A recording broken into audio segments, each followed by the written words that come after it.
The king sat on his throne, legs swinging in the afternoon sun. The wilderness spread out before him, a boy's paradise of twisting dirt tracks webbed with ancient tree roots, full of shady hollows and secret hideaways. Behind him, the copse thinned until it met the road that would take you back to the village, but before him was the arena of countless battles, the base camp of every perilous expedition, a land of untold adventure. And, for today at least, it was all his. "Halt!" he shouted. "Who goes there?" The little girl looked up at the boy sat in the tree. Long before either of them had been born, a storm had done its best to uproot it, but the tree was an obstinate one and it had refused to give up its claw-like grip on the earth. Now it was a twisted and gnarled thing, bent over like an old man. It was perfect for climbing, and the thickest branch dipped in just the right place to form a seat directly above the path. "It's me." "Who are you?" "I'm the king, ain't I?" The boy puffed up his chest in indignation. "Now, are you friend or foe?" "Friend or foe?" the girl repeated. "Yes," said the king. It had seemed a straightforward enough question. "That depends," said the girl. There was a rustling in the bushes behind them. "What's happening?" a voice said. A chorus of shushes drowned it out. "No, no, no." The king shook his head at the girl. "You're supposed to say friend." "But what if I say foe?"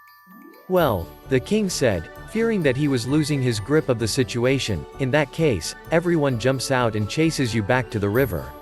There was a groan from the bush and a head popped out. The face was grubby and the hair was full of twigs. "It ain't an ambush if you tell them," it managed to say before a hand reached up and pulled it back under. "Silence, peasant," the king shouted, certain at least that shouting things like that was still part of the game, even if other events were quickly running away from him. You had to assert your authority if you wanted to stay king for very long. Appeased, the bushes were quiet once more.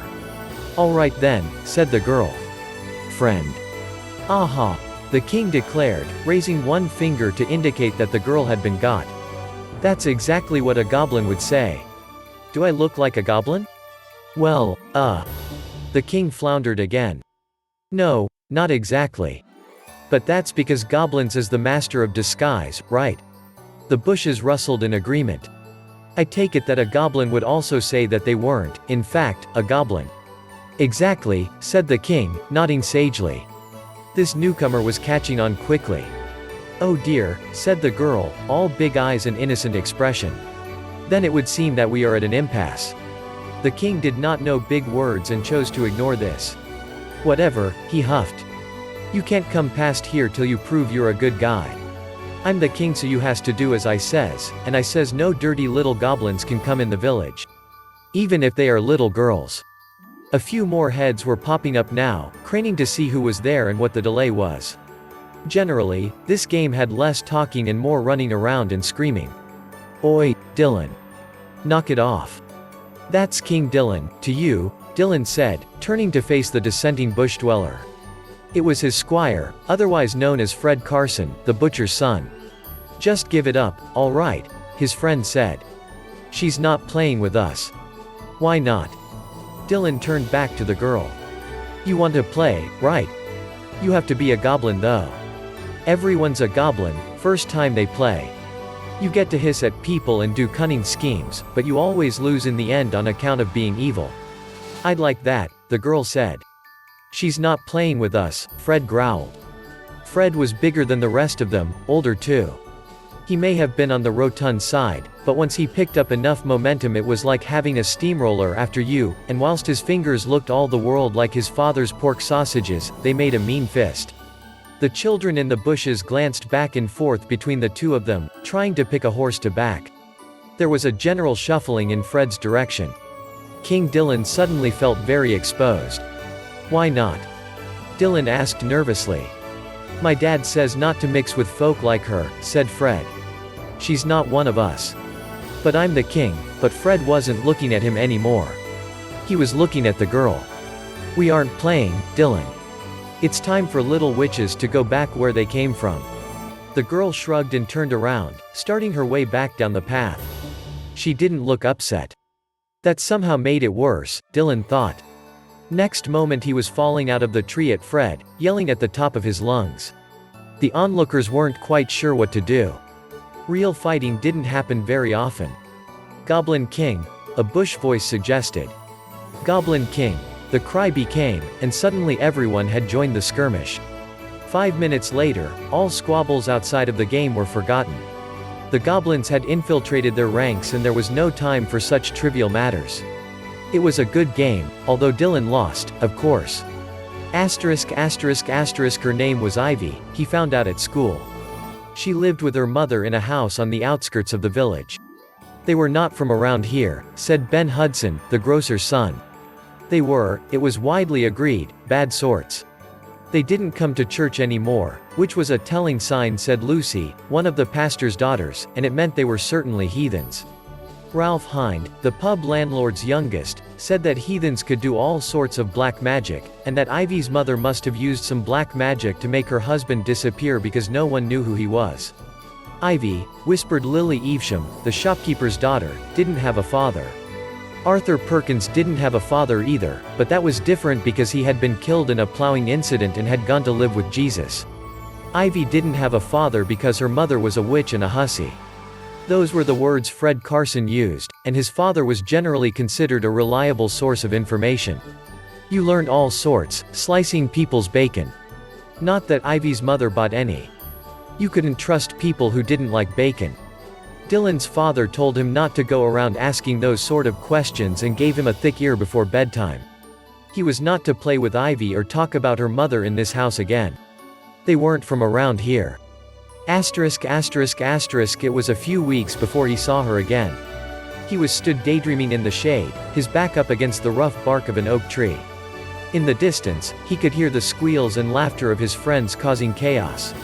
He nearly jumped out of his skin as she sidled out from behind the tree. "Good morning, my liege," she said. "It's just Squire today," he sighed. "Tom is king now. Kings was getting boring." There were whispers that by next week they'd be back to playing pirates.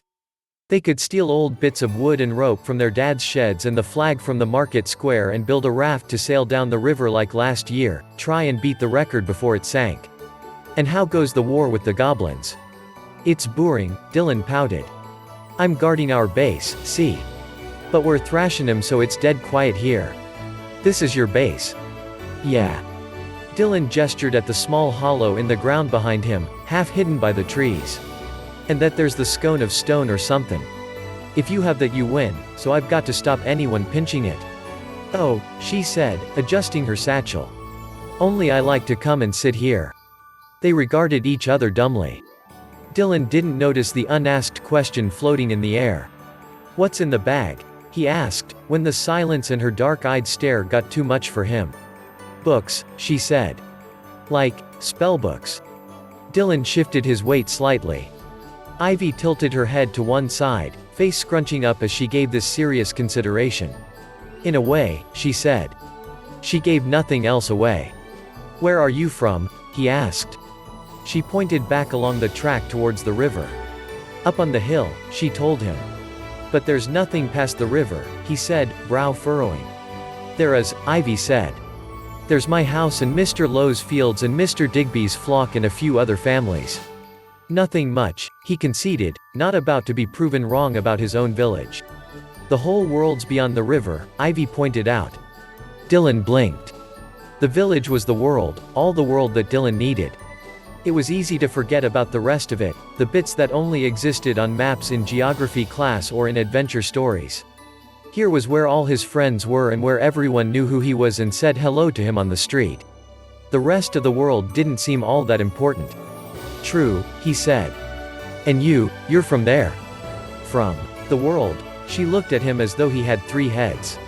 "No, I'm from the village." "Same as you. Only," she pointed again, the other side of the bridge. They say you aren't from around here. Were you born somewhere else?"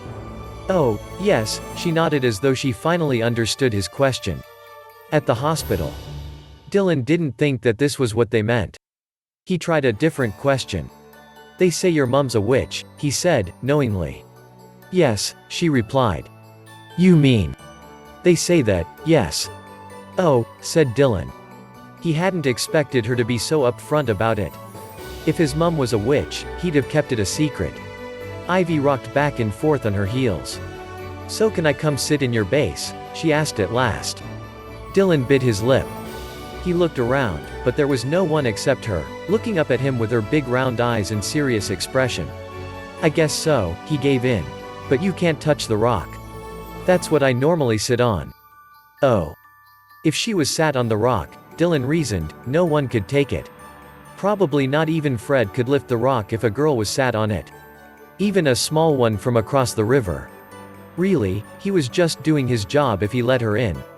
She wasn't playing with them, so it wasn't like it mattered. "All right, then." He motioned her past him with a conspiratorial nod. The game carried on in the distance.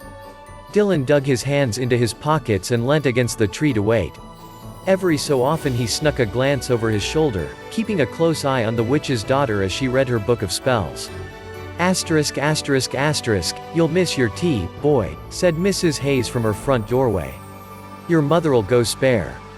"Sorry Mrs. Hayes," Dylan said in one breath, lowering his head and pumping his arms furiously as he scuttled home. He hurried past the familiar stone cottages with their carefully pruned gardens, up onto the high street and through the market square.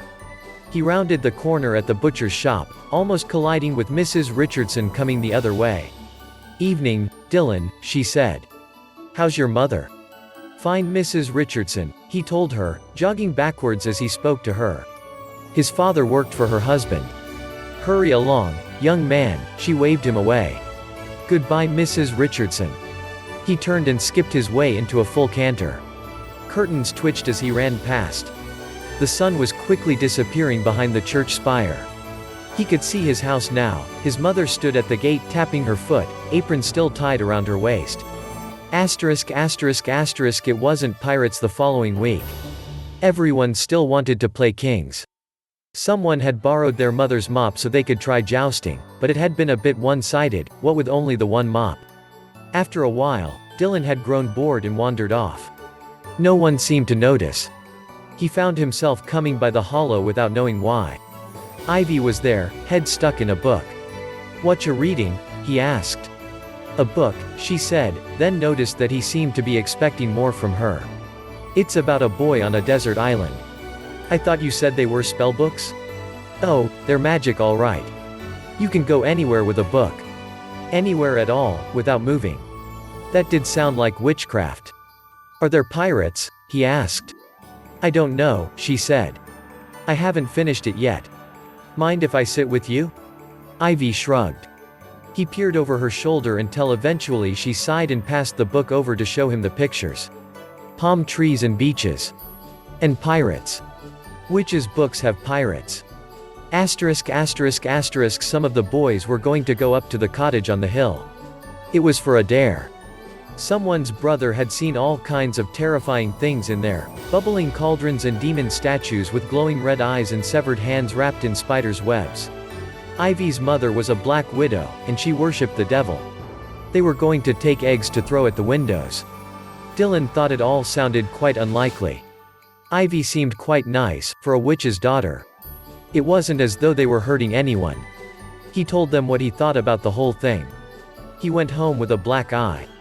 He never told his parents who did it, but everyone in the village knew. Asterisk asterisk asterisk, been anywhere good? Ivy looked up from her book, her face as unreadable as ever. He came here every day after school now. That was where she usually was. Some of the boys had tried to tell her that she couldn't have a spot in the forest, that it wasn't her forest to have, but Dylan had seen them off. He wasn't talking to Fred anymore. "To the moon," she said. "And then 1,000 leagues under the sea." "So where next?" "Verona," she said. "You won't like this one." "Oh." He scratched his head. "What happened to the one about the giant? You were just getting to the good part." "I threw it away," said Ivy, turning the page. "Why?" She sighed. Closed the book. "It got muddy. Fell apart." "Who did it?" he asked, fists balling as he rose to his feet. "It doesn't matter." "It does. I'll fight them for you." She stood in front of him, pushed his arms back down to his sides. "There's no point fighting," she said. "It won't change their minds." She met his stare. There was a fierce calm there. If the village had eyes, they would look like that. Unyielding. Unmoving. All-knowing. Dylan looked away first. "Aren't you lonely?" he asked. "No." She looked confused. "You're here." And then he bent down and planted his lips on her cheek, just for a second. Ivy blushed, pressed a hand to her cheek. The witch's daughter smiled. Dylan felt the stares as he walked back through the village. Old Mrs. Hayes sat in her doorway as always, rocking on her chair as she knitted, surveying her street. Her father had lived in that house, and his father before his, back as far as anyone could remember.